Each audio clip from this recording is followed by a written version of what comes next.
The 204 recursive cluster has been universally accepted as a preferred crosspath in almost every scenario, but I'm here to tell you otherwise and why 024s are here to stay.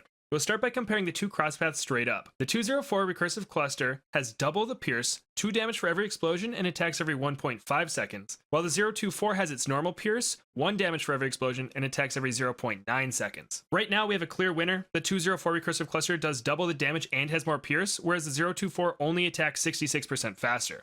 This is where most people's analysis stopped, and why the top path is considered better. But in your typical runs, you don't just have one bomb shooter out there to take on all the balloons. You have many monkeys and several buffs. So we'll bring in the two most popular buffs in the game, Stronger Stimulant and Jungle Drums. Both apply attack speed buffs that are multiplicative in nature, meaning these buffs will accomplish the same for both bomb shooters. But the other buffs are what make the difference. Both the Elk and Village apply plus 17.6% attack speed, which is the same as multiplying the tower's attack cooldown by 0.85. If we buff both bomb shooters with Stronger Stimulant and Jungle Drums, the 204 bomb shooter will now attack every 1.08375 seconds, and the 024 will now attack every 0.65025 seconds. And these are the attack speeds we will use for the calculations going forward. The Alchemist buffs more than just attack speed though. When a monkey is affected by Stronger Stimulant, it also gains plus 3 pierce, plus 15% range, and plus 1 damage. It sounds like it'll affect both bomb shooters the same, but that 1 damage goes much farther for the middle path.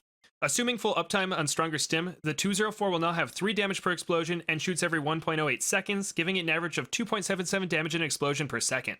The 024 now does 2 damage per explosion and shoots every 0.65 seconds, giving it an average of 3.08 damage an explosion per second. Luckily, both bomb shooters have the same number of explosions, so we can make this comparison without any confusing math. Now we can clearly see that the 024 bomb shooter does more damage when buffed by the Elk, but the pierce is still heavily in the 204's corner. So in total utility, they're a bit closer than the numbers show.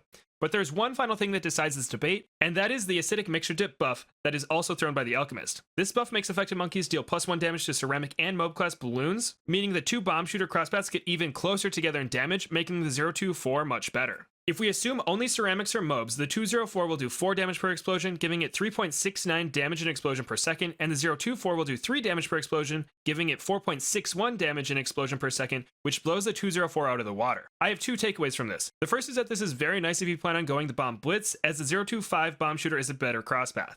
The second, and much more important takeaway, is that this is a reasonable thing to do in your typical run. A recursive cluster is used for the mid-game when you're saving up for your big tier 5 towers, so you won't have a problem keeping it Elk buffed since there shouldn't be many monkeys on the field yet. In short, the math backs up going 024 bomb shooters if you can buff them with Alchemists, and big props to Shyguymask as he was the first person I ever heard say that 024s are better. But if you learned something new, please subscribe and I'll see you in the next one.